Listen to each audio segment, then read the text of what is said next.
Hello guys, muri iyi video tugiye kurebera hamwe ukuntu ushobora kugeneratinga ifoto. Ni ukuvuga ngo tugiye kurebera hamwe uburyo ushobora gukora ifoto ukoresheje AI. So nk'uko mubizi muri iki gihe AI, Artificial Intelligence, zisigaye zikora amafoto ku buryo ushobora kugeneratinga amafoto ukoresheje AI.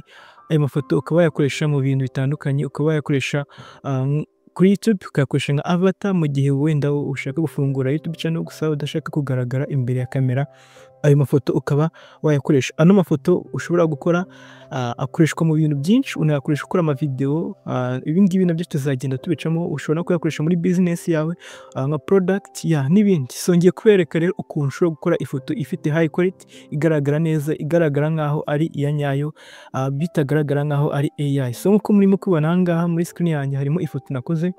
None ifoto igaragara neza, ni ifoto nkoresheje urubuga rwitwa image fix. Ni AI yakozwe na Google, ni AI yakozwe na company ya Google, ikora amafoto ari high quality, n'amafoto aba agaragara nkaho ari amafoto ya nyayo. Kandi ikindi ushobora gukora consistent characters cyangwa se amafoto adahinduka. Ya mafoto nyine ushobora gukora ifoto wakongera ugakora n'indi ukabona ko ari ifoto imwe, ari umuntu umwe wakoresheje, tuvuga ngo wakoresheje abantu benshi, ku buryo ushobora gukora ifoto ukayikoresha wenda nko mu mavideo yawe yose, ukayakoresha nka avatar, ukagikoresha mu bintu bitandukanye.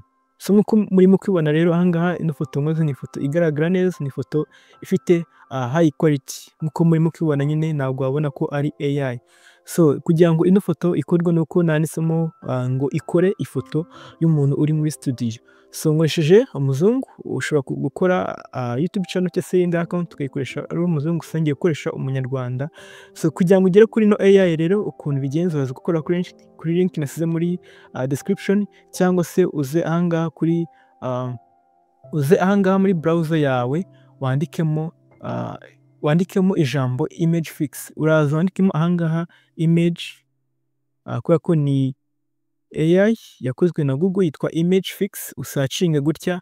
Noneho ibi ngibi ushobora kuza kubikora muri phone yawe, ushobora kuza kubikora muri phone yawe cyangwa kubikora muri machine.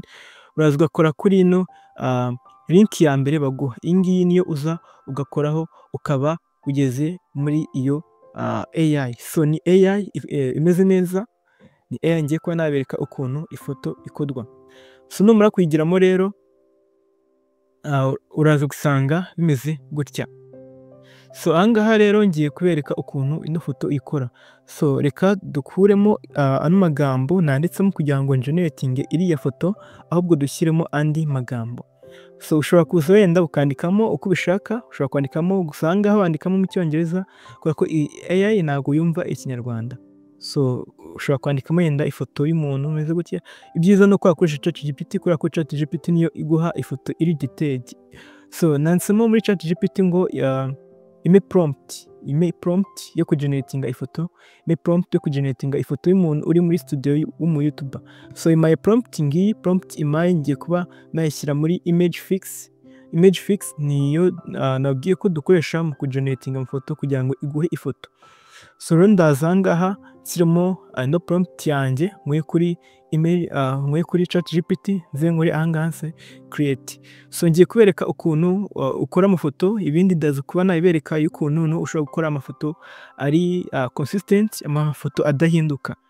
So ngiye gukora ino video nihuta kugira ngo itaza kuba ndende, gusa ibintu byose ndaza kwibereka ku bantu bafite ikibazo cyo kuba bageneratinga amafoto. Hari abantu benshi bari bambwiye uti nangiye muri amavideo kuri AI. So nkuko murimo kubona ino AI itanga amafoto ari high quality. Nicyo kintu cya mbere nzi kuri ino AI, nicyo kintu cya mbere irenzeho izindi AI zose, kandi iyi ngiyi ni completely free.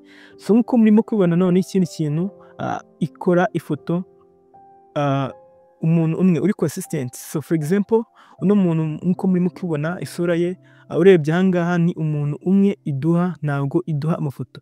So ushobora kuvuga wenda ngiye mfungura YouTube channel, ngiye kujya nkoresha uno muntu, nabwo nzabereka ukuntu ushobora gukora uno muntu akavuga ibyo ushaka, n'ingiyi nabyo nzabereka.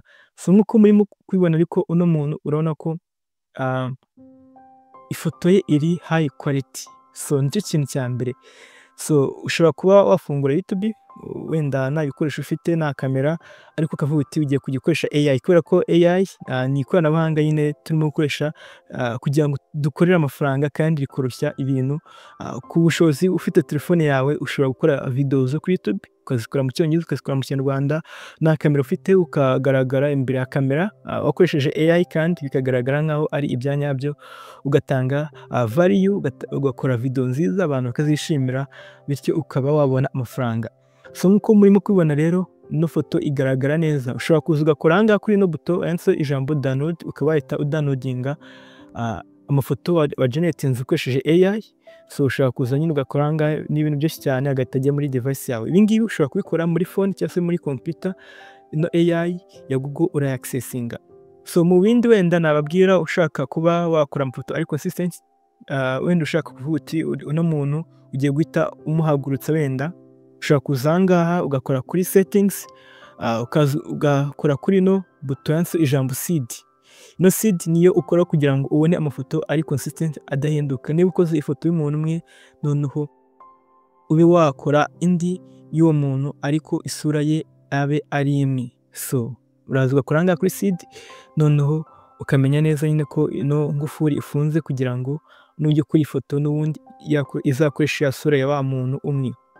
So nzabereka amavideo menshi ajyanye na AI. Ino ni video ya mbere nkoze ijyanye kuri na AI, kubera ko hari abantu benshi bansabye gukora ano mavideo kugira ngo ibintu bya AI murabizi ko ari ibintu birimo gutrendinga cyane. Mujya mubana amavideo AI ikora igahagurutsa abantu ikababyinisha, ibi byose nzagenda mbibereka mu mavideo nzagenda nkora ubutaha. So nzagenda noneho mbereka n'uburyo twakora ama business cyangwa se uburyo twakinjiza amafaranga dukoresheje AI, kubera ko ni opportunity ihari cyane muri iyi minsi, kandi ni byiza ko nyine twayifatirana, kubera ko ni generation ije muri generation yacu.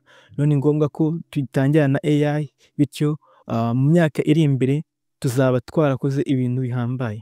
So rero reka ino video nyigarukiza aha ngaha, nawe ino AI igerageze naho mu yindi video.